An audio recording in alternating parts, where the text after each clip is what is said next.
Steven, what do you think of my new place? I think the glare looks badass. You look like Braveheart, but like with light instead of blue paint. In between my face. Yes. Yeah, Yes. we're gonna have to record this thing maybe earlier in the morning, or I mean, we'll still do the same time, but yeah, there is. I have a nice view. I have a good view in front of me. You guys can't see it. I'm right in front of a window, but yeah, there when the sun goes down, this thing is kind of peering through the blinds, and there's one blind in particular right in the center that can't cover the whole goddamn thing.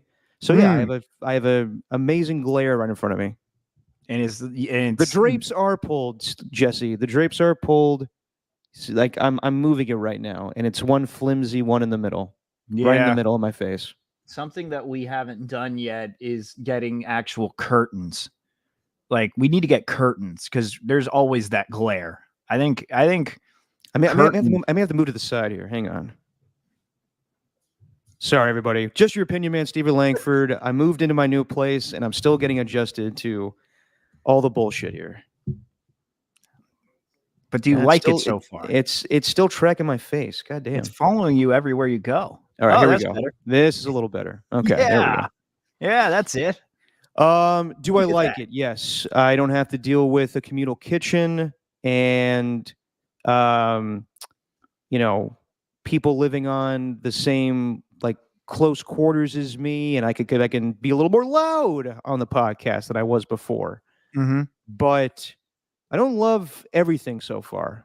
Come to find out, no AC in this place, so I had to buy a fan. Oh, shit. Yeah, not a fan of that. They did not. No pun intended. They didn't tell me that. They didn't tell me no fan, even though there's a thermostat behind me that clearly says cool, but nothing will happen. Oh, so you're like living in England, which no one has AC over there. It doesn't exist. Well, why don't they use AC? Because it's barely ever hot, so they don't have AC units in their places. It's kind of wild. Yeah. Don't love that. Everything else is fine, though. I will say this. Mm-hmm.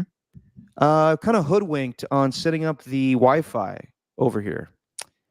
So I called a week ago to set up Wi-Fi at my new place. Yeah. And I wanted to use AT&T because I lived at my old place, and while the internet was provided for us, Xfinity went out all the time. So I decided I'm going to do something different. I want to get AT&T. Called AT&T, and the guy that I talked to was more than, friendly and accommodating and everything, but he talked a mile a minute. And he also had a very thick accent, so I had to ask him to repeat himself a couple times. But I guess in the midst of the whole thing, he failed to tell me that my apartment complex does not carry AT&T. So this morning when someone came to hook up the Wi-Fi, they told me that they're with Astound. And I was like, who's Astound? What is Astound? I never heard of this company before. They're like, this is the internet provider that you signed up with. And I'm like, I didn't do that. Come to find out that, yeah, the AT&T, I guess, they're not even affiliated. They just passed me over to Astound without even telling me. So hopefully this Wi-Fi is good. You could tell by my tone I'm a little miffed. But hopefully this Wi-Fi is good. If it's good, I'll keep it. If it sucks, then I'm going to move on to Xfinity. But not really happy about that. Yeah, I'm astounded. Yeah, astounded they would do something like that. I'm very astounded. I'm just surprised they couldn't make that abundantly clear that AT&T is not provided in this place. But no one cared to do that. It's a good thing that that's all on top of moving, because moving is a totally stress-free, easy time. Luckily, this wasn't placed on top of that. Yeah. Luckily, moving is a very simple task and doesn't require any mental or physical effort. So that's good that they did that to you. Yeah, very cool. But yeah, I mean, besides all that, all my furniture is here for the most part. I still need to get the couch from you. Yes. And we will figure that out. And I loved Ernie too, thinking that you and I were doing the Friends thing last weekend. Just pivot. No, we're definitely definitely not there. And Steven would never help me bring that couch back. No chance. Yeah. Even though I'm buying the couch from you, you can help me out a little bit, but whatever. No, I'll help you move it down. And we might be yelling Place. pivot. We might be yelling pivot down the apartment stairs. But once that car goes in, I believe it's Walter's truck who will be coming by. Once that car goes in, the great Walker, the Walter Ichabod Celta is supposedly going to help me with moving the couch, but we'll see. So once that couch is in the bed of the truck, it's sayonara to the couch. And I'm gonna be excited about that because I think our new one is coming in June 1st. So we're gonna have 2 couches, and there's just gonna be one sitting on the end, and we really don't have that big of a place. So it's gonna be interesting with these 2 living rooms. But yes, in this meantime, Derek, I've found my new favorite hobby. And what's that? Sitting in couches at a furniture store. Mm. Oh my God, did I have fun trying out new couches. Like ones that we weren't even going to buy, but the ones they let you sit in. There's so much high-tech couches out there, so many of them. It's fascinating. So you just go in the furniture store, there's like, you taking a look around? Sure. And you just try every couch on the floor, even though you're not going to buy any of them. You're hopefully going to buy one. Luckily, we found one we liked, but I loved it. Loved just walking around the furniture store and just sitting on couches. And which one did you groove with the most? It's called the Cape Horn. The Cape Horn couch. Excuse me?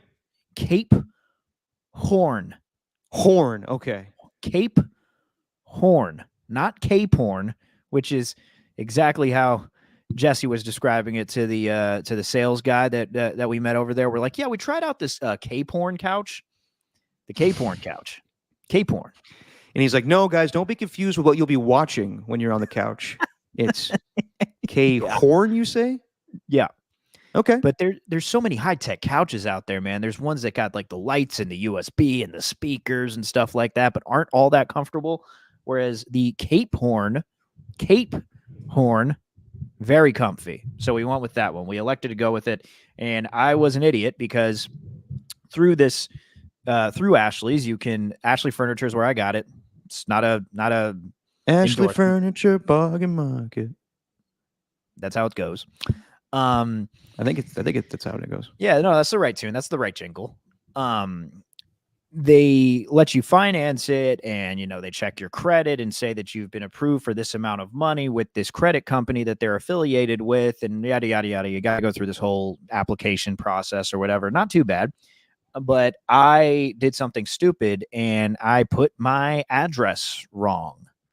I'm not going to say what it is, but I put the number wrong. I mixed. Actually, I didn't mix one number. I just put one that was flat out wrong on the thing, and the salesperson looked exactly like John Curley. By the way, I was so close to asking him if he's part of the Curley clan. I'm not joking, and his name was Joe. So. I thought you can't have 2 Joes in the Curly clan. Well, there's there's John Joe. You know what I mean? I truly thought he was a Curly. I was going to ask him, but I never really worked up the courage to do it. But I didn't work up the curly courage. The curlage. That sounds weird. So I mistyped the address, and then once we were going to get it all sorted out and get the deal done, apparently they couldn't change the address. I had to do that through the company. It was Memorial Day, so the company was closed. Had to go call the next day and then go back the next day. And it was really awkward because I walk into the front door and I see my man Joe like 100 feet across the floor, like near the kind of near the outdoor seating, which is far from the front door. And I greeted him like he was an old friend at like a party. I was super excited to see him, and he looked at me with this blank stare for like 5 seconds before realizing who I was. He was like an elf when Will Ferrell goes up to James Caan's company and just yells, "Dad!" You know what I mean? It's like that. Yeah. I was like, Joe! And he just like looked at me. But all good. You got it situated where the couch will come to the right place. Yeah, man, couch coming to the right place. Don't know what time for whatever reason. They don't tell you until a day beforehand, which is fine. It's cool. So, really looking forward to a new couch, though. Yeah, not to say this one's great. I know I sent you that series of pictures, which You I'm sure did. sold you on it. Oh yeah, the fact that you were, you balanced your dinner on the couch. What else did you do? You put your clothes on it? No, I flattened some boxes and proved that this Ah, couch can be a place to put your flat boxes, just in case you need somewhere to put them. And okay. and along with the flat boxes, you could put an empty dinner plate, a rolled up bag of potato chips. It does everything, Derek, and you could sit in it. Well, that's good. So I was going to ask you, when you were trying out these couches at the Ashley Furniture Store, did you go for like the full like test? Like, did you like, all right, well, I'm going to try this out the way I would at home. So did you like get down to your boxers and like, this couch feels good? I didn't get that comfortable, but Okay. I definitely I did pull a Ross or no, not Ross, Joey and Chandler from Friends. You put the footrest up. Oh, then you lean back in the recliner. Mm-hmm. Oh, that's what they used to do in the show. And I did that. It was Jesse was told me to shut up multiple times. So you didn't do the CarMax commercial where the girl's like, she's like, oh, well, CarMax lets you test the cars. And then she goes in the bathtub. By the way, that commercial is crazy. So if you know what I'm talking about? It's actually the girl from Roadhouse, if you saw the movie. She owns the Roadhouse. She's in this commercial, the CarMax commercial. I don't know if I've seen it. The commercial? Yeah. So she's like at different businesses and she's like, CarMax lets you text the car out.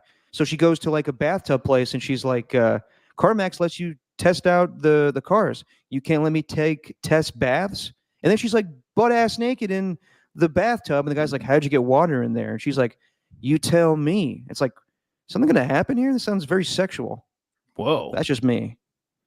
Whoa, CarMax. Yeah, I know.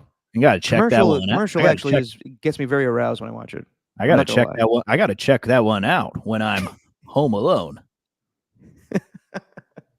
While you're sitting on the couch watching K-porn.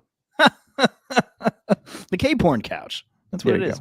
K-porn couch. All right, Stephen, I'm going to be brutally honest with you and to all of our opiners. Oh. I am completely unprepared tonight. That's the reason why I wanted to give us a day to prepare, that I could come up with some topics and whatnot.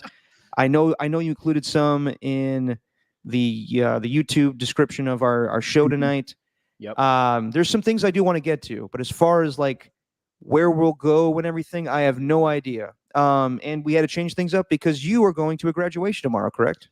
Yes, and I forgot to. I forgot. It's fine. It's fine. I told you Thursday would work for me, and then I told Jessie we're recording the podcast tomorrow as opposed to tonight, and she says we're going to the graduation, and the graduation's in the afternoon, which is an odd time. I thought graduations were meant to be kind of in the evening setting, which wouldn't help our case. This is just a side note. This one's at 1:30. Interesting time. On a Thursday? On a Thursday. And we're going to high school graduation or college? Middle school. All right. Middle school. and who is this person graduating? This is my lovely fiance's twin cousins who are graduating from middle school. I don't know where they're going to high school, but we're looking forward to it. And we are getting the classic graduation post-dinner or post-graduation dinner. We're doing the classic post-graduation dinner. That's why I can't do the podcast tomorrow. That's why we're doing it today. Look, dude, you know who I am. You know who I am. I'm Kevin Durant. You're speaking to a pro. I could drive this podcast for one episode. No problem. You tell me where you want to go, and I will react. You start us off with what topic you want to start with. All right. Number one, I do have a 30 for 30. I haven't thought of like a bevy of 30 for 30s, but I've thought of one that I think would be fascinating. That's coming up at the end of the podcast. Stick around, listener. What I want to know from you, OTAs, NFLPA made a proposal. They're saying, look, we want to push these OTAs to the summertime. We don't want to work out in May. We want these guys showing up to camp late June to early July just so they can get a string of workouts as opposed to having separated it by a month, having it separated by a month. Classic Steven, always want to talk mini camps. What say you, Derek? What was your first reaction to this news from the NFLPA? Well, I'll be completely honest. This is an NFL topic that you know about better than me, because when you put that topic in the description, I was like, what the hell are you talking about? And then I looked it up. Yeah, so there's a lot of things the NFLPA are proposing. Like they want to get rid of the chain gang, where they want to start doing chips in football in some degree, where you don't need to check, you don't need to test the first down markers or whatnot. I've been listening to a lot of people talk about that. I listened to the Kelsey Brothers podcast. They discussed it. I listened to Chris Long's podcast. All players say that they want a chain gang. Like, chain gangs are synonymous with football. You always got to have. It's embedded in the football fabric. You can't exactly if you're gonna see if someone's got the 4th and 1, you want to see the classic chain gang. Or in case if you're Gene Steratore and you want to screw the Raiders out of a first down, you get an index card. But I digress. I was working that game. I was working that game with your dad on the air for that one. This is $1 billion business. So they do this with an index card. He was pissed. Rightfully so. I was pissed. And you know what? Fun fact. Last game, Greg called to the Coliseum. Damn. Yeah. That was the one against. That was the last Cowboys. That was Cowboys. Yeah. Yep. God. Oh, what a heartbreaker. Anyway. Yeah, that was a bad game. So they want to just get rid of the chain gang. I do agree that's been proposed. Well, we don't need the chain gang for determining what first down is. Just use any technology you can for that. Just have the chain gang moving up and down the field on the sideline. Don't bring them out to the middle of the field when there has to be a determined first down. Just have them moving downfield to give the fans, those in attendance, an idea of where the first down line is. Because, I mean, we do say all the time, they can't come up with some sort of technology by now to figure out whether it's a first down or not, as opposed to using these damn chain gangs. But we still need them there. Still need them in some capacity. It's like the Giants. They need the offense of Luciano, but they can't put him on defense. You know what I mean? You still need him there. Yeah. Well, we'll get to that. I would say I would use the chain gang for first downs and 4th downs, just to measure those. But as far as scoring plays, to see if a runner actually crossed the goal line, then go ahead and use chips for that. That's what I would do. Yeah. As far as your first question, with NFL OTAs, they want to move it to June, closer to training camp. Yes, late June to early July is what the proposal said. I mean, my strong opinion is I don't have a strong opinion about that. Honestly, whenever they want to do mini camps, I'm down. Mini camps are so minuscule to me. Like, everyone's talking about, well, Christian McCaffrey's not showing up. It's not a big deal until he shows up for training camp. That's my thing. But that's where the NFL wants to grab you. This is why I asked the first question: will the NFL go for something like that? Because the proposal, obviously, all of the offseason stuff, it's collectively bargained, so they got to agree to it with both the union and the league. And in my opinion, yeah, the league ain't gonna go for that. Like the NBA is already going to take over their offseason with Bronny James talk. Like, they've already got their number one story. With the NFL starting OTAs in May, this is when the drama can start. This is when we start wondering what's going to happen with Brandon Ayuk or Christian McCaffrey. This is when we start wondering, did the Raiders really have the second worst offseason, like the Sporting News has stated? This is when we start asking the questions. Yes, this is true. I saw that earlier. Who had the first? What's that? Who had the first worst offseason? Oh, God. Oh, damn it. Who was it? I can't remember. Patriots? No, because they got Drake May their quarterback. That was the big reason why they did. I think it was like the I Bengals. disagree with that strongly. There's other teams that have had worse off seasons than the Raiders. I think it was like the Bengals or something. Really? Yeah. I disagree with that too. They got Trent Anyway. Brown at right tackle. They got Marius Mims. Steven, come on. I'm not missing a beat here with all this football stuff. Come on, give me a challenge. Sorry. I'd have to look this up. But no, this is why I just don't think the NFL is going to go for it, because they want drama year round.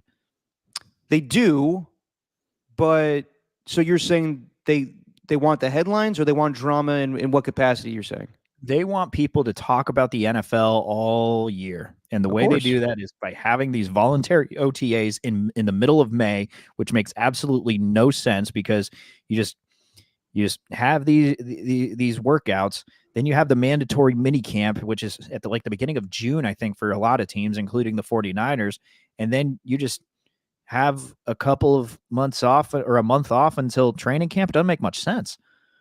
Let's see here. I think the Dallas Cowboys were last place. Oh, yeah. No, I get that. Mm-hmm. So there you go. We'll see, though. The offseason hasn't even ended. We got to talk about the biggest free agent still out there, Steven. And yes, it's that time of year, my friend. We're on Dalvin Cook, DeAndre Hopkins territory. Where the hell is Justin Simmons going to sign? We're coming up on June, and the guy's one of the best free agents out there. Is it because he's old? Is it because he wants too much money? I wonder what the hell's going on with that. I think it's because he wants too much money. Probably. Yeah. These guys aren't willing to pay, and I don't know, maybe safety is a position that they feel like they can easily fill through the draft and get it for cheap, kind of like a running back. I don't know. Safety's not talked about nearly as much because it's not as flashy of a position. Well, you know who the highest paid defensive back in football is right now? Highest paid defensive back. Is it Trayvon Diggs? No, it is Antoine Winfield, and he's a safety. And the Buccaneers overpaid for him enormously.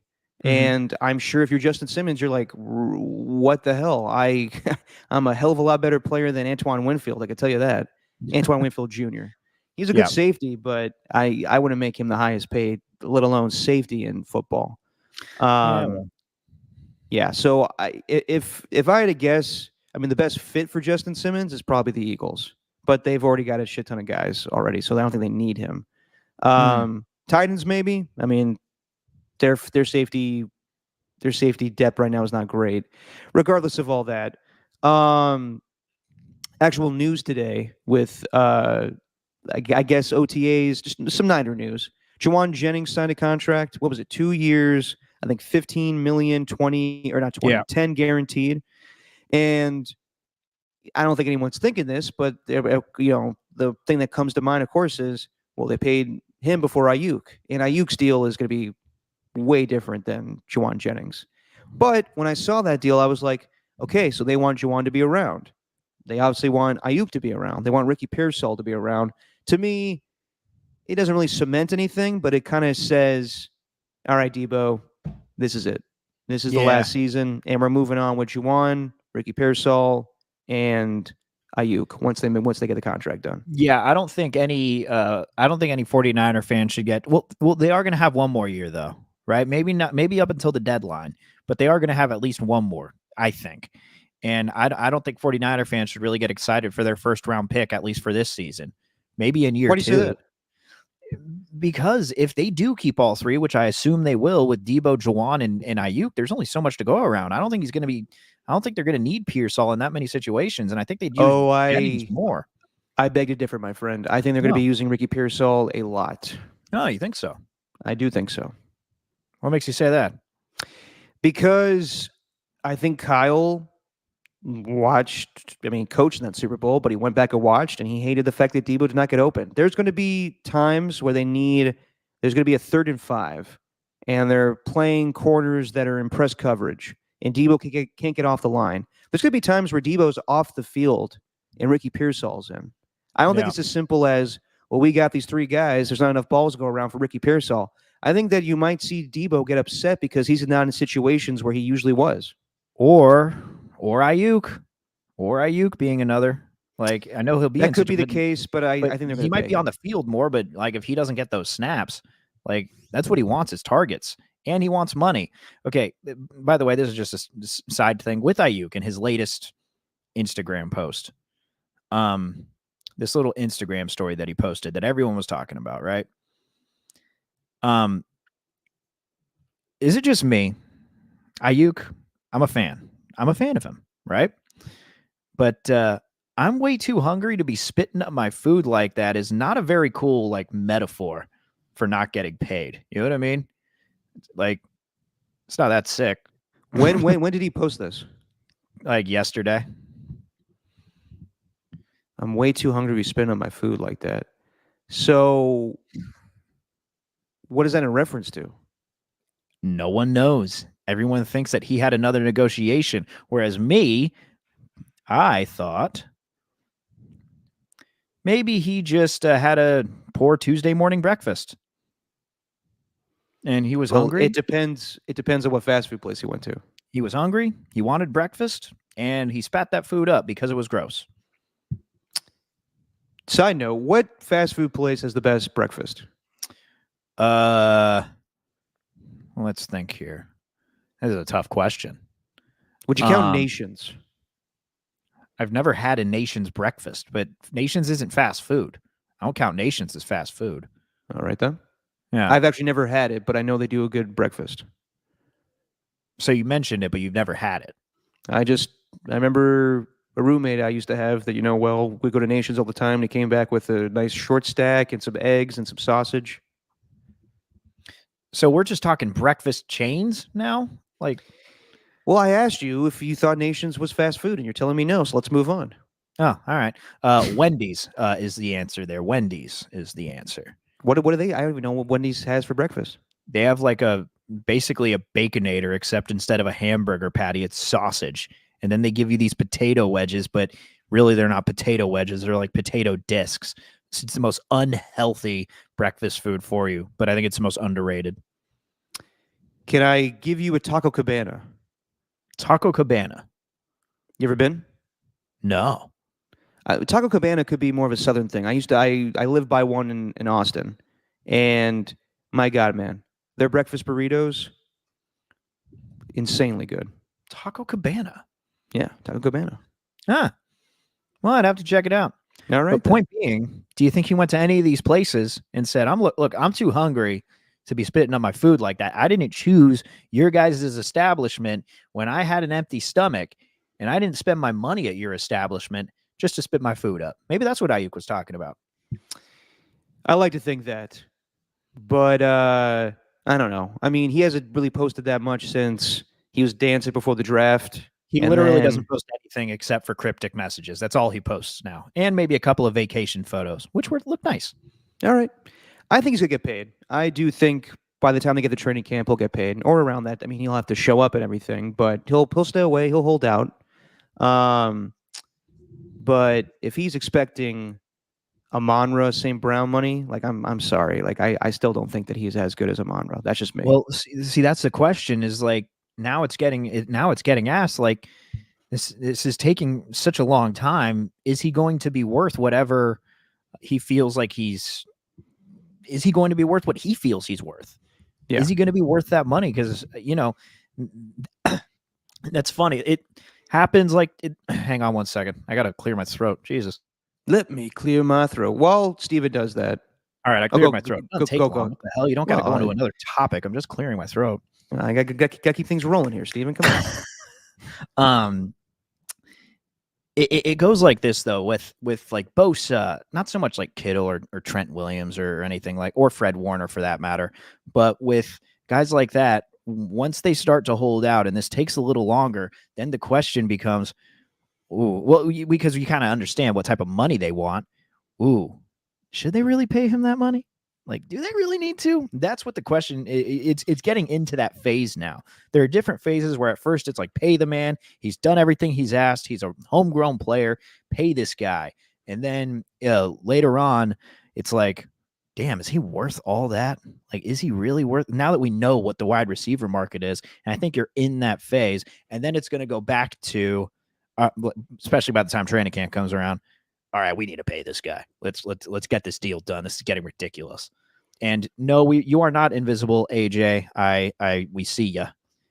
We see all of you guys. You guys just. I'm gonna get to a question in the chat. Don't worry, guys. And I'm sorry, AJ, but chat moves really, really fast, and we got to keep this thing moving. Or we'd be stuck on that random breakfast question that Derek asked for. We could talk breakfast all podcast long if you want. And actually, I appreciate the chat not bringing up certain events that I will get to later. Don't worry. Oh, huh? Yeah, I'll discuss. Oh, not in great detail, but I'll get to it, I guess. Walter Icabal Celta has asked, I need dimensions on this couch. I need dimensions on this couch. You need dimensions on this couch. It is, I believe, 82 inches. I think it's 82 inches, and it separates. So it separates. You think that's big, huh? I think it's pretty big. It's big enough. It gets the job done, dude. What up, Walter? I showed you what it can. I showed you what it can hold. Flat boxes, a whole dinner plate, an empty dinner plate with some fried rice on it, some Cajun fried rice, which I made, which was bomb. Easy there. And then a rolled up bag of potato chips, all on one couch. It holds a lot, man. You could you could eat dinner on it if you want. Actually, Jesse and I eat dinner on it all the time. Just like you guys have a table, correct? Yeah, that's where I record the pot. You've been to our place. Yes, we have a table. I know, Steve. Okay, but like a table that is in front of you on the couch. No. Oh. Well, that explains why you eat the dinner on the couch. So yeah. you so it sits adjacent to you. Like you're like, oh, this is a great show. Excuse me for a second. No. It depends on what food we're eating. If it really is like, you truly need a fork and knife, then yeah, all right, you gotta go up to the dining room table. But if it's one that you could just eat with a fork, a lot of my dinners that I cook are just in a bowl. So you just need a fork. You don't need like a knife. So it's edible on the couch. All right. I've been there, man. Edibles on the couch. Tacky. I don't think Derek's judging. I think he's worried that we might have dropped a food a time or two on this couch and stained it. Yeah, I'm gonna need to check these couch cushions before I take this said couch. What? I mean, is this couch gonna be thoroughly cleaned from all your crusty rice like spilling in between the cracks of the couch? Of course. Okay, then. Of course. Yeah. Okay. I will say this: when I moved out of my old place, there's just some crevices or crevasses, as JB would say, that I just can't clean. So am I entitled to like just tell the people once I leave, like, hey man, I just couldn't get to that, and it's nasty in that spot, but I just don't have the equipment to clean that area. No, they're going to take that out of your security deposit one way or another, man. I think you're kind of they might do that. They might do that anyway because I don't think I should be, credited for this, but I did have a mounted TV, and they told me I could do that. And believe me, I'm going to check before I mount this other TV that I have in my place. Yeah. But when you mount a TV, it leaves holes in your wall. So I don't want to, am I going to be, have to take? Am I going to get my deposit back for that because I left holes in the wall? They told me I could mount the TV. You could spackle it, right? I don't know how to spackle. It's really simple. Just look it up. Spackle. No. It's spackle. They could easily spackle too. Why is it my responsibility? Because you made the hole. But they told me I could mount the TV. But you're still making the hole so you could replace it. I don't know how to do that. I don't have time to spackle. I got to lay cement for your ass. You don't have. That was me helping you. You asked me for top 5 recommendations on how to distract yourself from football season, and I just happened to see a tremendous, oddly satisfying video of someone laying cement in a very even fashion. And I'm like, you know what? That'd be perfect for Derek. So that was me helping you, but I'm being dead serious with this one. Yeah, you got to spackle that, dude. That's up to you. Really? That's not their problem. Because if you don't spackle it, you're getting that money. They're gonna spackle that money out of your account. Well, they already did when I put the deposit down in the first place. Yeah, you gotta spackle it, dude. Shit, really? Yeah, it's not hard. Just look it up. It's not hard. I don't have time. What are you talking about? You don't have time. It takes 5 minutes. How do you spackle? I have no idea how to do that. You get some paste, and then you get the little the I don't even know what you call it. The spackler. You get the spackler. Tacky's got it. You put the cock in the hole, or sorry, the caulk. Or cock, whatever the fuck you want to say. Yeah, dude. There's certain ways to do it. You could figure it out. Trust me. Well, my lease expires in 2 days, so I got to find a spackler. Yeah. Well, to be honest, when I hung the TV here on the wall mount, I did not drill the holes in the appropriate place. So I'm gonna have to spackle all over this wall when we move out of here.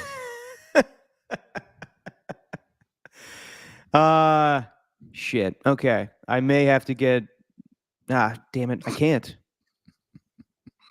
Well, I already left my keys behind, so I can't do it. You can't. Jesus Christ. No, seriously. I left my keys behind and shut the door and locked it, so I can't go back to the apartment. Yeah. Well. Yeah. Damn. That's unfortunate. Well, they really can't hold it against me. Yeah. Can they? They just hold the money from you in your deposit. That's it. But yeah. Probably. Yeah, they probably will. You are liable for that. Well, they told me I could do it. So anyway, that's my own thing I got to worry about. Yes. And going forward, I'll make sure that I spackle when I leave this place. Spackle on the wall, baby. All right. So with you being able to watch on TV, did you catch any NBA playoffs over the weekend? Did you watch what happened in the East? Did you see what happened with the Mavs and Timberwolves? Not last night. You still got me? Not last night. But I had limited Wi-Fi this weekend. It was a long Memorial Day weekend for your boy. Yeah. So I moved in on Saturday, and I was going to have Wi-Fi until today, thanks to Astound. They have astounding internet. So far, it looks great.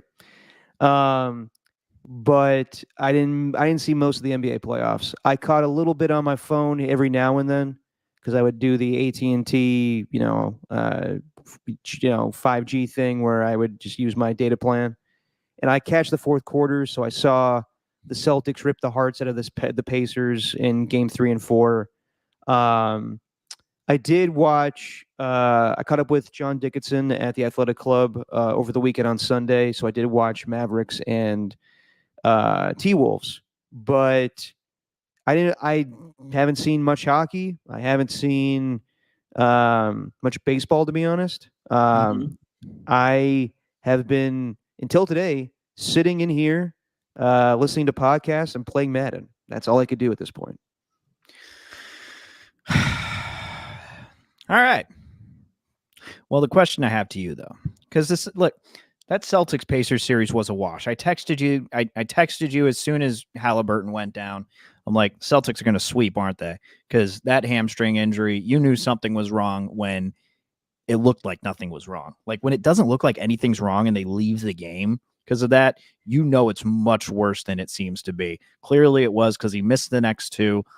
Pacers really cut it close. I actually didn't catch Saturday's game, but I did get to what was it, Monday? It was Monday, right? It was Monday, Celtics Pacers. That's when they swept. Yes, it was. I did catch it on Monday, and hang on here. The sun is going down. Keep talking. I'm gonna hang on. Do your thing. But anyway, Celtics moving on. Good God, Jaylen Brown. I almost kind of feel bad for him in a way. I know he's making $300 million, but that glare's still gonna come in hot there, Derek. You're not gonna get rid of that. Yeah, you're screwed. Nice sound effects. Seems like you closed it a lot better though. Oh no, it's still there. The Braveheart. Nope, never mind. I thought the stripe. Yeah, I thought the sun was going down. Yeah. But they were just more poised, more confident. I think they went on like a 15-4 run to close out game 4, and Jaylen Brown scored 29 points, came up with this massive, massive block. Derek White, he's always that one player who just randomly makes a 3 when you least expect it. And then the Pacers just couldn't do anything to respond on offense because they were missing Halliburton. So they probably didn't deserve to win that series. But I guess the question to you is, we've seen the Celtics do this so much, make it to the Eastern Conference since 2016. They've been to the postseason 10 times. They've made it to the Eastern Conference, I think, like 6 of those times or something like that. One of them to the finals. Now the second one, they're going to be going back. Like, do you trust this team? Like Jaylen Brown was saying after the game, I mean, it was one of my favorite quotes, to be honest, is when he won the Eastern Conference MVP, the Finals MVP, and he said he was surprised because he doesn't win shit. I was like, damn, that's really honest. But he also said, like, this is a different team than they were a year ago, the year before that. And I'm like, yeah, sure. But at the end of the day, you still have Al Horford. It's going to be Drew Holiday, obviously, as the starting point guard. And it's Jason Tatum and Jaylen Brown. And what it's going to come down to, sure, the depth is going to help, but it's going to come down to the stars. And when we've seen them in the big moments, when we see their confidence go down, you could almost, like, it's almost visual on the court. And I know you're a different team. You've had different coaches and all that sort of stuff, but you're still the Celtics. I don't know if I trust them in the finals, even with an extended period of rest. I do, just because of who they potentially will play in the NBA Finals, and it looks like it's going to be the Dallas Mavericks, up 3-0. No one's ever come back from that deficit. So it's 3-1 now. Well, it's 3-1 now. Yes, but they at a point got to 3-0. You know, do I trust the Celtics if they get Porzingis back? Yeah, I mean, they should be the best team on paper. I thought that it was going to be a tough matchup with them against the Nuggets. I thought it was going to be a tough matchup against the Timberwolves. Against the Mavericks, Nuggets and T-Wolves. If they play the Mavericks, I think anybody has a hard time guarding Luka and Kyrie. I've actually been shocked that the Timberwolves have not been as physical in this series as they should be. And maybe it's just because that they match up better against the Nuggets, and Jokic was shut down in that Game 7 against Karl-Anthony Towns and Gobert. But really, nobody on that team has an answer for Kyrie and Luka. And it's been incredible to watch both those guys. All they're the greatest backcourt of all time bullshit. Like, look, they're very good together, but until they win some championships, stop disrespecting Steph and Clay like that. Well, that's the way for the national media to get away from talking about the actual game, because they need something to fill the 4 hours. Like that, no doubt. That conversation is just so ridiculous to me. Like, is this because at first everyone thought they were talking about the greatest scoring duo. Then everyone responded with Steph and KD. I'm like, no, they were talking about the greatest backcourt. Steph and Clay were the guys that they were disrespecting there. Like, come on, what are we talking about? They haven't done anything. No, I don't like that at all. But the Celtics, should they be the favorites? Absolutely. And do I trust them? Not really. But I just don't. They seem to be the favorites, but I could just see them. We know what their record is at home, and even with a depleted Heat team, they still lost in Boston. Like, we've seen what happens when they go up 1-0, then the series is even, and the Celtics, we've seen what happens in 6 games in the finals. Like, if they lose a little bit of confidence, that carries over game by game. And Joe Mazzulla is a different head coach. I do think they're going to be more prepared. Ime Udoka was great. Well, he watches the town, 4 or 5 times a day, so he should be prepared. But, like, their mentality might be different, but I just can't get these past, 5-6 years out of my head when thinking about them in the finals. Like, this should be the year they win, but I don't know. It should be. It's all laid out for them to win. And if it is the Mavericks and Celtics, it's going to be very interesting with Kyrie coming back to boss sitting. A water bottle was thrown at him, which I don't condone at all. But I remember at the time they were talking about maybe that kid that threw it getting 10 years in prison. I was like, good God, that seems excessive. But nevertheless, that will be obviously the biggest talking point of that series. No, I mean, I do think the Celtics should beat the Mavericks if it does become that finals. But I want to see how the Timberwolves respond in this series. I want to see how they respond tomorrow. And yeah, before I see the tag he's going to leave.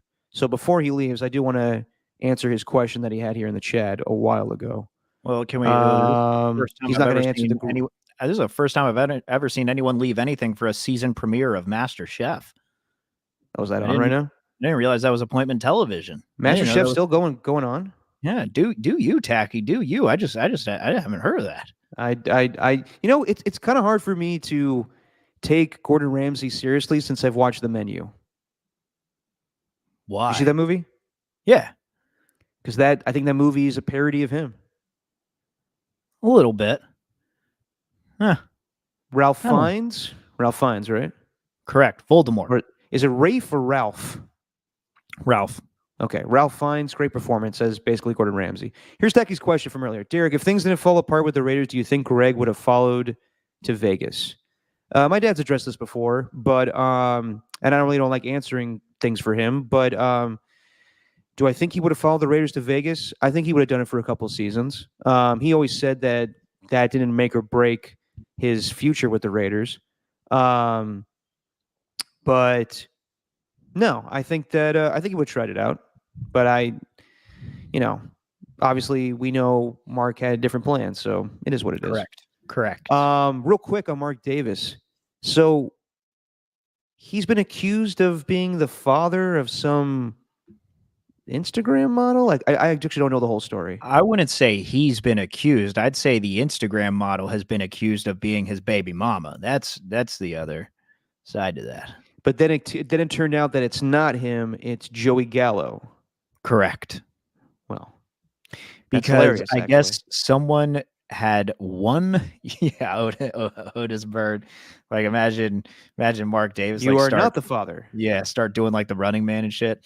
But like there was a photo that was posted from the press box, and everyone just assumed that after that photo, Mark Davis had a 26-year-old girlfriend, and then Dove Kleiman, which we didn't bring up, which we can bring up later. God, we can see that Dove Kleiman. I guess like the account, I'm not going to say that Dove Kleiman account shared it, and it got caught, and that's when she had to come out with a statement. But here's my thing.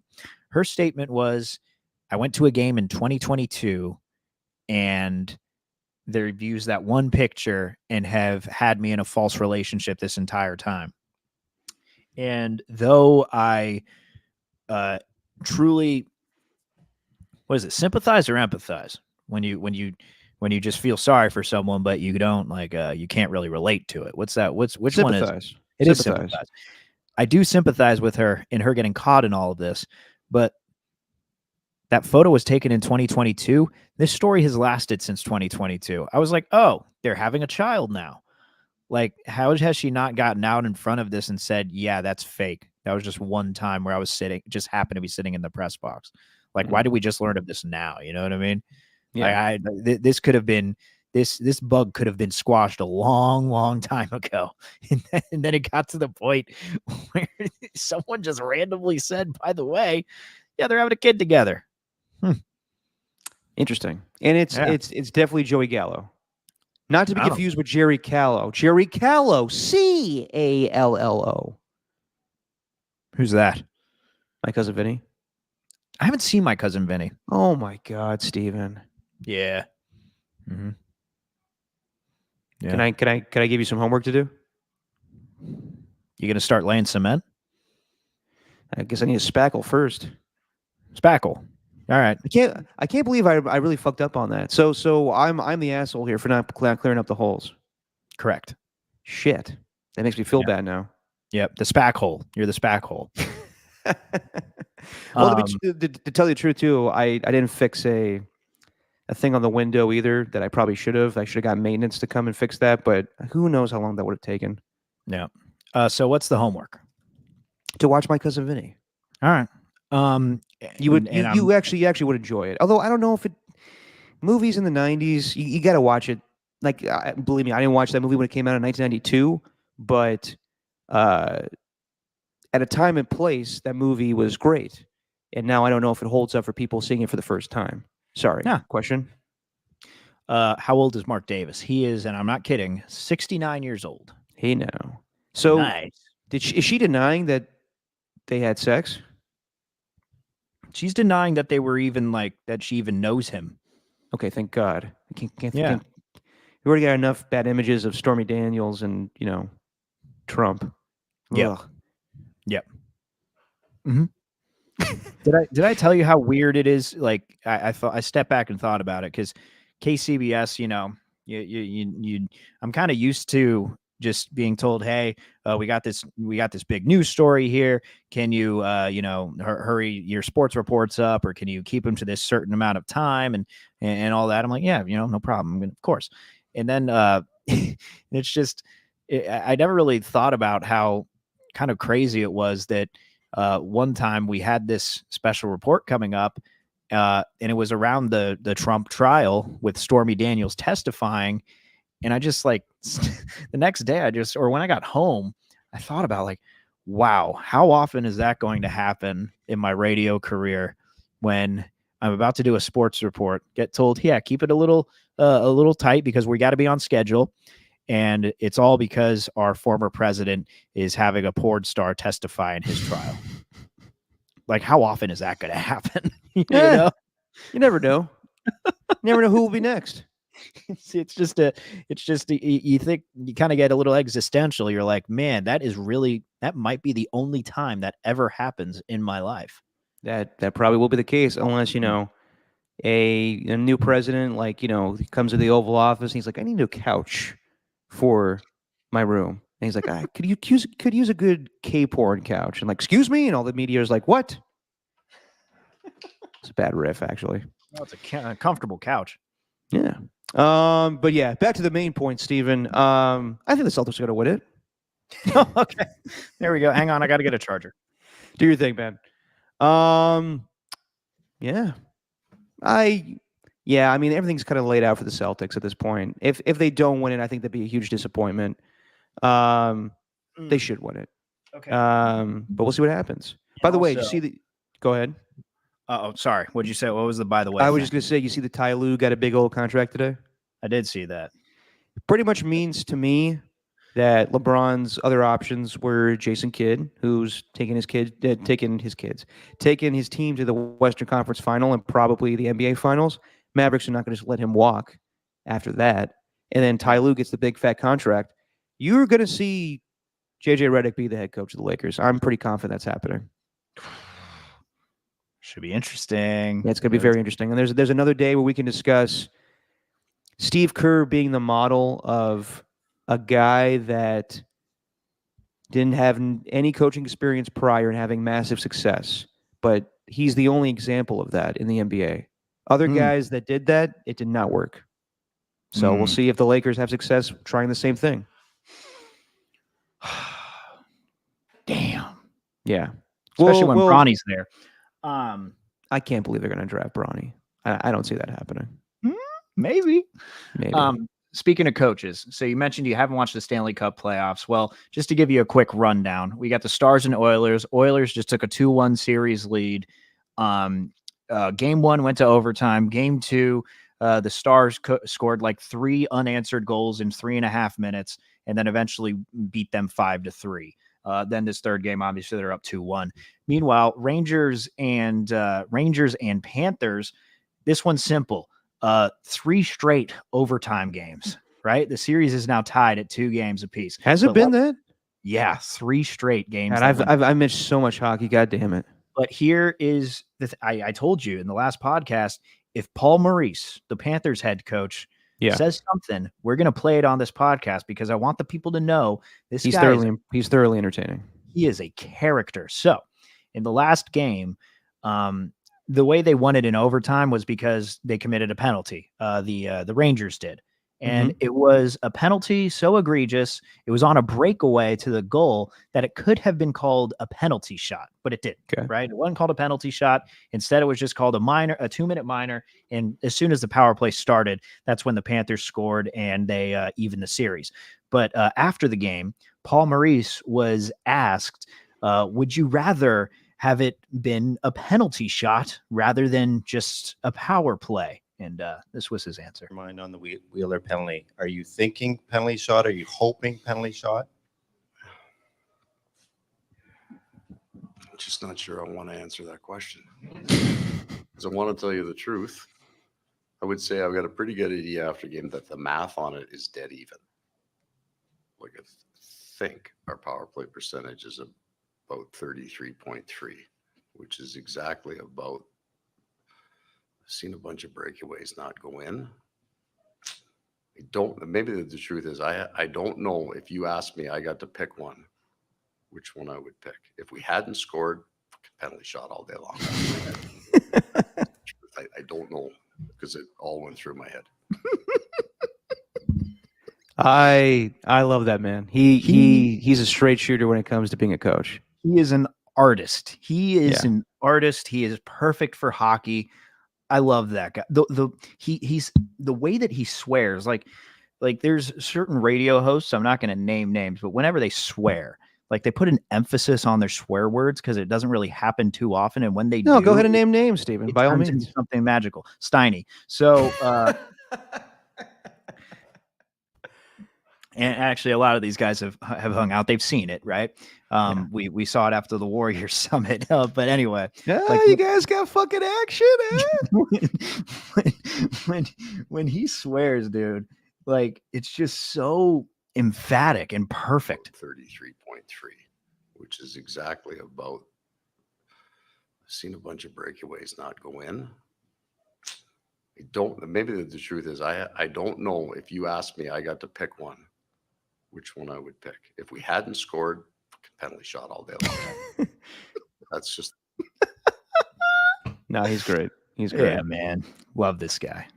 Yeah. Hang on one second. I gotta get the lights up in here. I'm figuring things out. I'm gonna open the curtains. I'm gonna get some lights on. Hang on one second. Mm-hmm. Just a big fan. Otis Bird. I remember one time Steiny cussed during a crossover. Ernie too. Steiny dropped an F-bomb galore at that summit. Yeah, during that Lakers Nuggets series. And Ernie won. Yeah, you were there. It was great. I remember one time doing Jolo and Dibs in the morning and Fortenbaugh just couldn't contain himself because he heard something that was like so egregious, and Fortenbaugh was like Fortenbaugh just dropped an F-bomb right on the air. He was in so much shock after he did it. He's like, I pride myself on not swearing when I'm on the air. I couldn't help it. Oh, dude, did you one of the best dumb moments was last couple weeks ago. It was Tom talking about how Logan Webb was talking about the team was playing like dog shit. Dog shit, so yeah. So the Tom on the opening of the show goes, yeah, and I like that he said that, that he, he came out and said the team was playing like like D shit. I mean, dog ass. Damn it. And like he just totally messed it up. But it was perfect because he just messed up the wrong word. But yeah, it's always funny when a host let something slip on the air. And I totally understand where listeners like kind of when they meet them for the first time and they hear them swear, it's like, oh my God, because you don't really hear that. There's like it's like almost like a culture shock in a way. Yeah, exactly. Yeah, but everyone does. That's just a fact. Well, Stephen, anything else you want to bring up? I'm kind of at a loss of what topics we get to. Maybe you wanted to bring up the Giants. Yeah, I think they're just getting hot at the right time. They needed it because I think I haven't seen the fan base down as low as it has been. But they're finally like these younger guys have provided a jolt. The injection of youth, all those sayings that you want, it really has brought some new life to the clubhouse. But I just got to say, Matt Chapman, dude, like Chapman has just been, I've known he's this good at defense. Like we've seen him with the A's, right? We saw what he could do at third base, but I didn't know he still had it like this, where at the end of the game, barehanded, slow roller down the third baseline, pick it up, rifle it to first. An amazing stretch by Lamont Wade. Sucks that Lamont Wade's out. I'm heart's broken for him because feels like he had a lot of momentum and he was about as confident as he's ever been. And he's 30 years old. Like he was on track to potentially make the All-Star team. I don't know if he was. But at the same time, like this bullpen, they were fantastic the second game of the series, but this bullpen has been suspect a lot, and I think it's left Bob Melvin with making some tough decisions. It doesn't really feel like yesterday was so much the norm rather than the outlier. Like, how often are you going to have a guy called up from AAA like Spencer Howard, have him go 4 strong innings and not give up a single run? Like, how often is that going to happen? Very rare. But I just think this team at least has some potential to do something. I'm back to thinking like this can be a wild card team, and I think they might need to make some sort of move ahead of the trade deadline. I don't know what that move is, but you got teams that are reeling right now, teams that are performing well below expectation, but I think they need to be active at the trade deadline if they want to do anything in this upcoming postseason. And really, there's not much time to do it because you got Matt Chapman on this super strange contract where it's like 1-year deal with another option for like 3 straight years. Obviously, you got Blake Snell on this deal. Jorge Soler is looking like a free agent bust at this point. I don't know what to expect from him. They need him to pick up to do something. But man, and then there's Luciano. I said last podcast, like they need to keep Luciano if Nick Ahmed gets called back up. But there's no being able to back up what he's doing on defense. Like I can't think of a solid reason why he should stick around. Well, put him at DH. Well, Jorge Soler is getting paid $12 million a year and his only job is to hit. Like you got to keep him in that position just in case he does get hot. I don't know what they're going to do with him, man. I don't know what they're going to do. I just kind of rattled off all my Giants takes that I got, but that's what it is. No, I mean, it's more than what I got. I mean, Luciano, I watched the game today. Whatever that play was where he held the ball for way too long and was late. Yep. Yeah, was late throwing it. Giants are playing very good baseball. Can't deny that.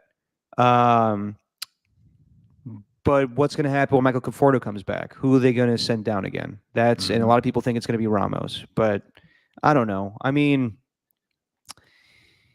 let's see how it progresses. I think that I really don't have a lot of opinions on it because I am not a Giants fan, but they are playing well, and the young guys are playing very well. So I would just keep it going. Like I said, but look, you said you wanted to, make a trade at the trade deadline. What do you think their biggest need is right now? First base right now. You can't have Wilmer Flores starting every day and Lamont Wade Jr. possibly out for the next couple of months. Ernie too is Steven, would you trade the young pieces for Vlad Jr.? Seems like that Triple Crown year, which he had, right? He had a Triple Crown year. Seems like that was more the exception. Like, I don't know. Like I'd say yes, but I don't think Vlad Jr. is as good as everyone's making him out to be. I think that there's a real chance that you could trade for him and it could be a real disappointment. Like, I think there's a real chance of that. But I mean, yes, I'd take a chance, but I don't know. There's got to be something else out there. And really, and to be honest, I'll be honest with the podcast listeners too, I haven't looked into it too much. Okay. Haven't looked into it too much, so I can't give you. Maybe the next podcast I could give you players that they should trade for. I haven't looked into it really. Well, do you really want that, or do you want the best free agent NFL guy still out there? trade pieces in baseball. That piques my interest a little bit We'll more. ask the people. We'll ask the people what they want, Steven. Yeah. I don't know. I mean, Wes is making it $393 for Vlad Jr. this month. Been playing a lot better. But I don't know. Is that who he is? He kind of turned into a pumpkin, not just this year. I think he got hurt last year a little bit, but yeah, man, crazy. They need to do something. They need to make some sort of addition, but they're playing with a lot of confidence. I like that Bob Melvin keeps his guys in. It's not lefty, righty. And you're just seeing more and more come out now about Gabe Kapler and just how different this team is, the way they play for Melvin. I just think there's a different energy to this team, and they're very much watchable, very watchable. And I'm not going to lie to you, I am exhausted because I've been up since 4:00 this morning, and because I went to the game today, didn't really have much of a nap. Actually, I didn't have one at all, so I'm starting to reel here. Fatigue setting in on you. That's fine. You and me both, sir. I have just flying by the seat of my pants here. I usually don't do that. I like to be prepared and measured for this podcast, but I'm just going with the flow tonight because we need to get it in. So can I give you the 130 for 30 that I'd like to see? I know we'd have to have like a bunch of them, but I got one. Before you do that, let me ask you real quick about what happened today. What'd you think of Kyle Harrison and Bryce Harper getting into it? Love it. Don't think it was warranted, but I think what Bryce Harper, I think where his frustration stems is the fact that he has flat out said, though he likes the Giants, didn't have a problem with the organization, he flat out said the reason he didn't come here is because they didn't look like they had a winning product. And it didn't seem like the best place for him to win, which is what he wanted to do. And you can respect that. But since 2021, Phillies hadn't won at Oracle Park.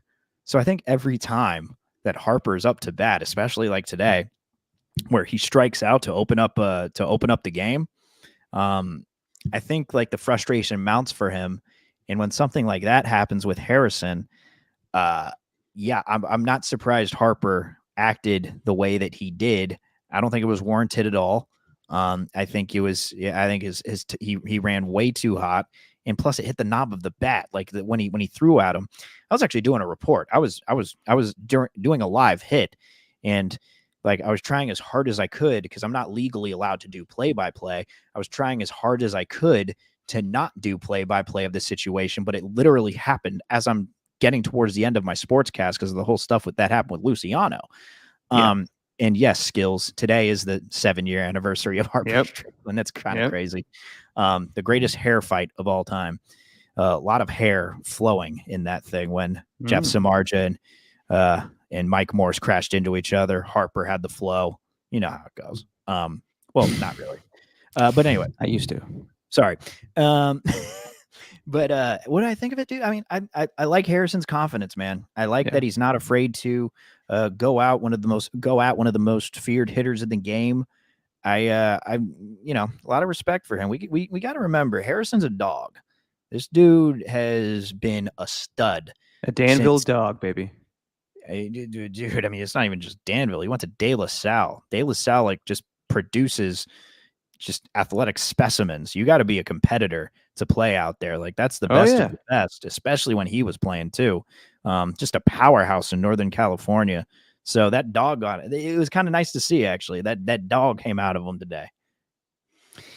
I know a lot of fans were like, yeah, hell yeah, because fuck Bryce Harper. And, they wanted to see Kyle Harrison go after him a little bit. So a lot of people gained respect for him today. I do kind of think that Bryce, and this could just be my, I could be wrong on this. I think Bryce had a case. I think it was a little close to his head a couple times, but also I think you're 100% right. I think that he was frustrated with his performance in the game, and as Dave Fleming said on the broadcast, he threw a temper tantrum in the dugout, so that's probably what led to it. And it was interesting in the post game too. Like Bryce was very muffled. The audio wasn't great from what I heard, but the audio, I mean, the sound bites of what Bryce said, which is basically like, no, he, it wasn't his fault. So even though he was pissed at him in the moment, he kind of also acknowledged that it wasn't entirely, his fault, or he just lost command of the ball, and that's what happened. Yeah. So, I don't think it's gonna like cause any bad blood or anything. I don't know if the Giants and Phillies meet again this year because they've already had They already went to Philadelphia, so I don't think Yeah. so.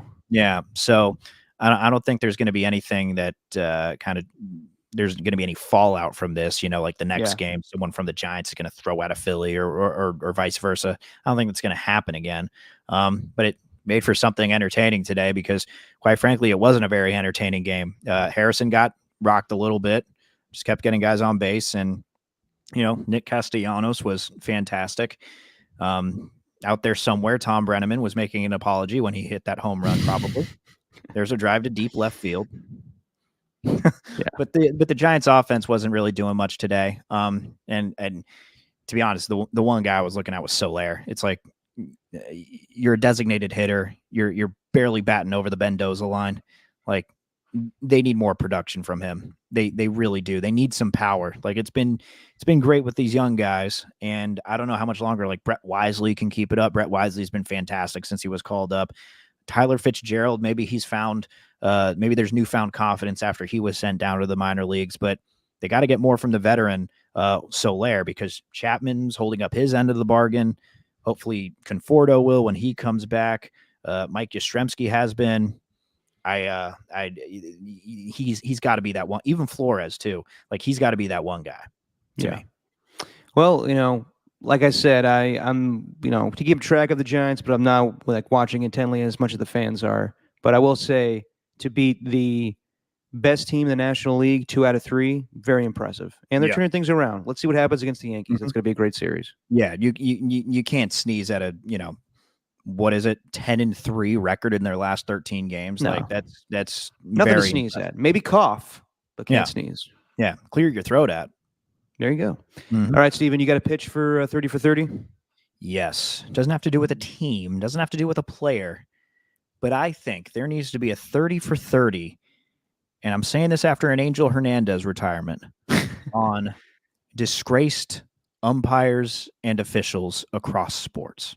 I agree with that 100%. But we're taking Phil or Tim Donaghy out of this, correct? You could bring him into it. I know there was already that doc that was created about him, but it would be fun to. I mean, everyone's talked about him so much, but there hasn't really been much on Angel Hernandez, Joe West. I bet you there's a long history with this sort of thing happening. Just in baseball, let's just take baseball. Doesn't even have to be football. It doesn't have to be basketball. You definitely need some referees. I want to know a little bit about Hockey Lee, which I've seen enough NFL film stuff on him, but lawyer by day, jacked, referee by other weekend day. Yeah. That would be interesting to see. Or Mike Carey. Yep. Who other great? Gene Steratore. I want to see like footage of our guy Mike Pereira when he was an official back in the day. Yeah. Yeah, right? I don't know. Ooh, Ernie 2 or Ernie 1. Will Dibbers make the list? Swallow the... Yes, 100%. Yep. We got to get footage of Dibbs having a... What is it? What was that kid that... Ernie, you'd know.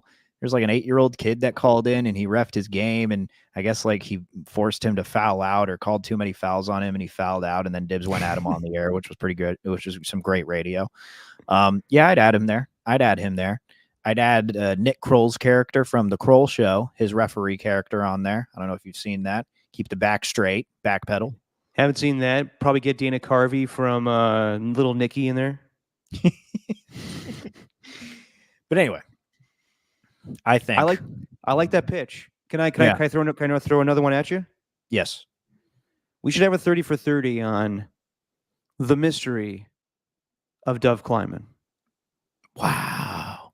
So yeah, I just want to bring the story up. So what's the deal with this thing? So basically Dove is a entity, a company, an account more than an actual person, in which kind of solidifies what you've always said. Correct. And this is this is crazy, dude. This is being brought up by Front Office Sports now. It started with a guy from Barstool named Jack McGuire. I believe it's Jack McGuire. and he posted something citing sources that Dove Kleiman here. All right, I finally pulled it up. Let's see here. That Dove Kleiman, this aggregator account who posts a bunch of football stuff, Mhm. that the real Dove Kleiman, the quote unquote real Dove Kleiman, sold his account. And the current owner is an engagement farmer through aggregation. I'd assume whoever runs it will start selling ads soon. Lucrative account. They don't care about being unethical. Hashtag journalisming. And then Front Office Sports picked it up. And yeah, it's very real. I guess Dove Kleiman was seeking $75,000 for his X account. So, do they give a time frame of when this actually happened? I don't know. Okay. I mean, it's saying a Bitcoin account linked to the aggregator shows nearly $21,000 worth of crypto was deposited February 19th, 8 days after the Super Bowl. I actually would love to see a documentary on this because I could see the ending right now where they're interviewing all these people about Dove Kleiman and just the unethical nature of aggregators, of just people stealing other people's shit. Yeah. And then they finally get to the final part of the documentary where they find an address, they go to like a log cabin, and there's this guy in the back. You can't see his face, it's blurred out. They're like, "Excuse me, sir? Sir? Are you Dove Kleiman? How'd you find me?"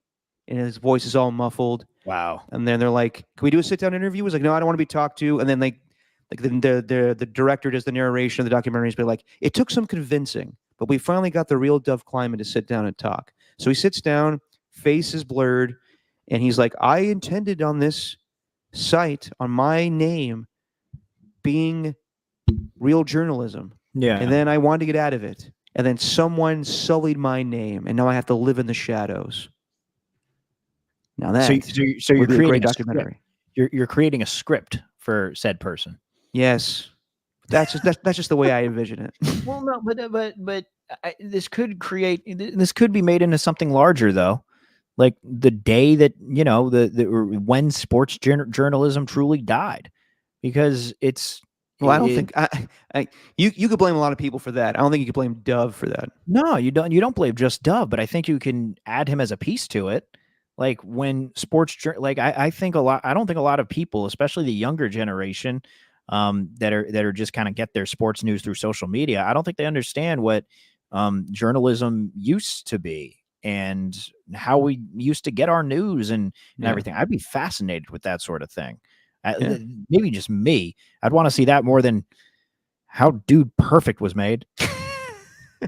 Yes, thank you. 30 for 30s these days, man. Yeah, you and me should come up with more. Next podcast, whenever maybe Sunday, unless I'm picking up a couch, and well, hopefully Walter gets those dimensions. Yep. Maybe we come up with more 30 for 30s. Speaking of which, I wanted to talk about this. This is definitely something I did want to bring up today. A year ago at this time, close to it, I think by June of last year, there was a fantastic 30 for 30 that came out called The Luckiest Man in the World, or Luckiest Guy in the World. And it was on Bill Walton. And it was a 4-part series, and I was thoroughly entertained. And there's a lot of stuff that I did not know about the man. Everything about his playing career, all the injuries he went through, his political views, him being friends with a very radical individual who was kidnapping a woman. There's a lot of weird stuff, not saying that Bill Walton was a bad guy, but there's just a lot of weird stuff that he was affiliated with. And then his broadcasting career, which they didn't go in as in depth as I was hoping they would. But I think the man is fascinating. And one part that I did not know about him was he had a massive stutter. And he got with, I forget the guy's name, but it was a very famous sports broadcaster that helped him get rid of his stutter. And if you ever hear Bill Walton speak from back in the day, or a couple years ago, or whenever he was on with Tom Tolbert, he speaks eloquently. He's ridiculous and whimsical in the way he talks, but it's perfect. He doesn't miss a syllable. He doesn't mess anything up. And I'll be completely honest, I for a good deal of my life. When I was younger, it was more of an issue. But I deal with stuttering. You'll notice it on the podcast. I mess up my words all the time. And it's kind of encouraging that a guy like that dealt with that and was able to be such a great broadcaster that he is. So when I heard the news that he passed away from cancer on Monday, I was pretty sad because I think he's awesome. And everybody talked about him. Mike Breen told a fantastic story the other day when he was on NBA Today about how his father, who had Parkinson's towards the end of his life, Bill embraced him and made him feel like he was one of his best friends. And just everybody, except for some dickhead, Boston radio host, the majority of people didn't have a bad thing to say about him. Whether you liked him or didn't like him, you can't just say like he was a bad guy. Like, it's Bill Walton we're talking about. If you don't like him, then you're kind of an asshole, in my opinion. Yeah, and it's an indictment on you if that's your thought on it. Yeah, Stephen. I'm rambling here, but when you heard the news that Bill Walton passed away at the age of 71, what'd you think? A little shocked, but I'm not gonna. The way that I'd put it was,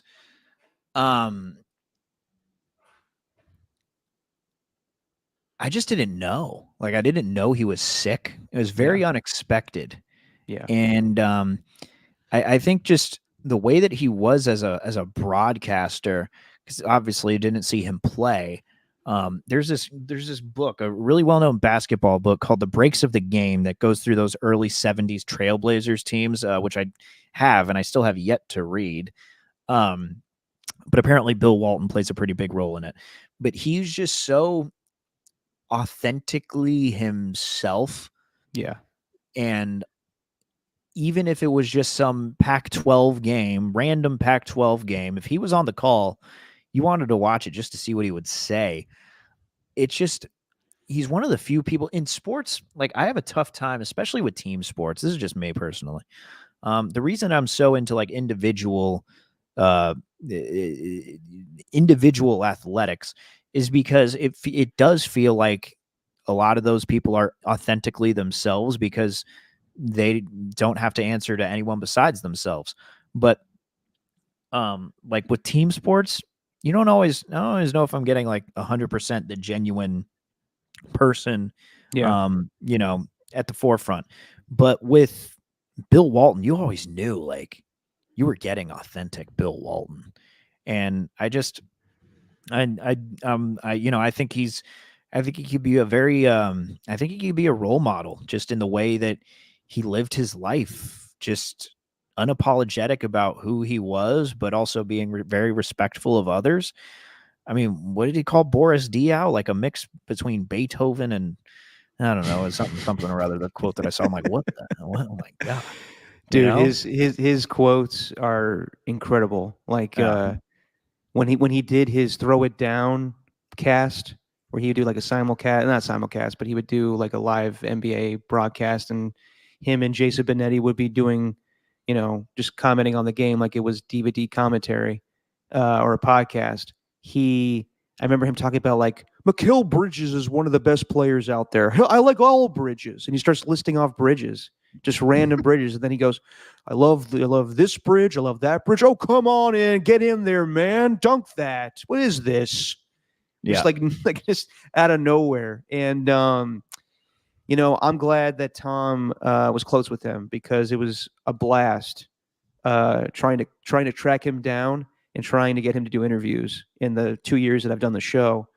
And I like to read some of the text exchange that I had with Bill Walton, because he's a very interesting texter as well. So yeah, a lot of it is, as we say in the producer radio game, a lot of blue from me, but every now and then some white would pop up from Bill responding. So I tried to get him on like a year ago, and he goes, thanks. Like I'm trying to get him on with Tom Tolbert, and he'd always call him TT. Thanks. I love all things TT. My schedule is crazed. I will find a slot for TT. Please, what times are you on the air? Thanks. I love TT. Peace and love. Shine on, BW.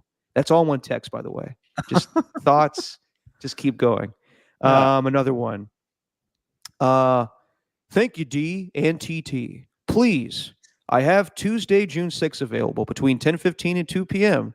Thanks. I love TT. BW. That's just how we talked. And last year when I spoke to him, God, that was awesome. He came on the day that documentary premiered, and that was awesome that he would make time for us. So Tom was home, and Tom was a little late to the interview, so I called Bill, and it was just me and him waiting. And I called him, and I'm like, Mr. Walton, Derek with KMBR, and he just before I even stopped talking, I know who you are. You're Derek. When's Tom getting here? And I'm like, we're just waiting on Tom. He's gonna get here. And he's like, well, look, I don't have all day here. Let's go. And then finally, Tom got on the air. He goes, Mr. Walton, and he goes, Mr. Tolbert, how are you? And he goes, how you been? And then Bill just goes, save it for the air, damn it, let's go. And then we recorded the interview, and he talked 45 minutes straight without Tom even intervening. Yeah. And it wasn't until the very end that Tom said, like, hey, Bill, I just want to tell you that I love you. It was kind of like we played this yesterday during when we came back from Memorial Day and heard about the news. Then this was kind of eerie because I think we always planned on Bill talking again with us. And when I heard the news, I was so shocked because like Bill Walton died. Oh my God, I was talking to him a year ago. But in classic Bill Walton fashion, he wasn't going to let you know that he was sick. So it just happened without the public knowing. But I'm sure his close friends and family did know. But when he ended their interview, Tom told him how much he loved him. And Bill just, of course, said, I love you too, and thank you for my life, which is, a crazy thing to say. But when you think about it, it's like, no, thank you for being a part of my life. Thank you for, you're included in me being Bill Walton. And I think he recited something from the Grateful Dead where he was like, as I look from the heavens, I would rather be with you, which, I don't know what the hell that means. Yeah. But, and then he just hung up. And then we all laughed like, oh my God, that's classic Bill. But it was like, in a way, like him kind of like saying goodbye. It was kind of eerie thinking about it. So yeah, I have immense respect for the man. I love people that are just so unique in themselves and didn't want to do the traditional broadcast thing. He would show up with a tie-dye shirt and annoy the crap out of Dave Pash, but he loved it. And Roxy Bernstein and everybody that he worked with. The world is a worse place without Bill Walton, in my opinion. I think we need more peace and love. He does it to the extreme of hippy dippy vibes, but it just makes you feel terrible because it's just like not Bill. Like, damn, man, like that guy's just so cool and throw it down, young man. Like I loved everything about him, and I want to watch the documentary again because there's two things that I loved in that documentary where he went to the old house that he grew up in Portland, and he sat down there and he was talking about how, like, yeah, when I played in the NBA, I'd come to the park all the time. And the director's like, you would come to the park when you were established NBA players? Of course. I love basketball. Why wouldn't I come out here? Because I'm some celebrity that I think that I shouldn't be out with the people? That's not my style. And there was another time where the director brings up, I know I'm rambling here. I'm sorry, Stephen, but I just want to tell this one last thing. You're fine. The director says, I think a lot of people give you a pass for your career because you were injury, ridden. And do you ever think well, okay, at least I have a excuse for why my career didn't pan out the way I wanted it to? And as goofy as Bill Walton was, he flipped it instantly and just said, a pass? You think I get a pass for my career? You think I enjoyed the injuries that I sustained in my life? No. I go to bed every night sad about the things that I didn't accomplish. So as funny and whimsical as Bill Walton was, he was a hard ass too. And I appreciated him. Even though he gave that director a bunch of his time, he also flipped it on him and said, don't you dare tell me that I should be okay with the way things happen. That's for me to decide. So yeah, As you could tell, I have immense respect for the man. I'm just sad that he's gone. At the end of the day, he was an athlete too. Like he had that in his blood. Like I think there was a clip of him talking about liberty, and he hated liberty for whatever reason, just because it was a competitive thing. Yeah, where there's there's a lot of sports figures. You just know like there's never going to be another like him. It actually reminds me a lot of Norm Macdonald, like what you just mentioned. Like when he went on Dave Letterman for his last, or for Letterman's last show. This is when McDonald was sick, and he was sad because obviously it was Letterman's last show, but also like he knew that there was something wrong, that he probably wasn't going to be around much longer, and yeah, that's exactly what it reminds me of. Just guys who aren't going to make it about themselves. He was just so perfect for his time too. Like he just is everything that the 1960s was about, and just continues to live on in that way. Yeah, there's just never going to be anyone like him. Very sad. Nope, never one that will ever imitate his style. I think of him as the John Madden of basketball. I do, because he was just so unique, and everybody wanted to be around him. Everybody wanted to do a game with him. I remember him doing a Warriors game a few years ago. Remember this? Where him and Pash kind of did the flip-flop thing, and he did the Portland Trailblazers and the Warriors. And goddamn, was he entertaining. I remember playing 6 minutes of the best of Bill Walton the next day on my dad's show. And of course, I got chewed out for playing 6 minutes of a soundbite, but I thought it was just superb. So, yeah. R.I.P. Bill Walton, man. He's the man. Yep. All right, Steven. Anything else you want to get to? No, I think I'm good. All right. Want to get to bed? Get to bed, sir. Yeah. We'll be back. Here's my question. You have any lights in your living? Yeah, you have any I lights do. In your living room? I do. I got to be able to plan this out better, because between my curtains that are in front of me and my lights, like it goes from super sunny and then to super dark while we do this thing. So I got to plan this out better. Next time I will have the light situation a lot better. Yeah, you were just like in this middle of this beautiful tribute, and you're just getting darker and darker. I know. I'm not saying anything. I wasn't going to say anything. Let you roll. Real quick. I know a lot of people in the chat listen to KMBR, and they've been asking a lot lately about where's Copes. Copes will be back tomorrow. Copes will be back tomorrow on Tolbert to Copes, and love the man. I'm going to let him speak for himself. So tune in tomorrow for Tolbert and Copes. Adam will be back. On that note, Steven, anything else you want to get to? All good. All right, then. We'll see you guys on Sunday. Unless I come over to your place and get that couch, then we'll figure things out. All right. All right. Thanks to everybody in the chat. We missed you guys. I know it's been a long week, but glad to be back on with this thing and situated in my new place. To Ernie 1, Ernie 2, Tacky, the Skills Report. What's up, Skills? Otis Burger's the Word. We had 415 Wes. We had AJ Cruz. I think that's it. And Jesse to tell me that I should open the curtains when I did, or close the curtains, whatever she said. Hang on. Did we miss something in the chat here? What's Skills talking about?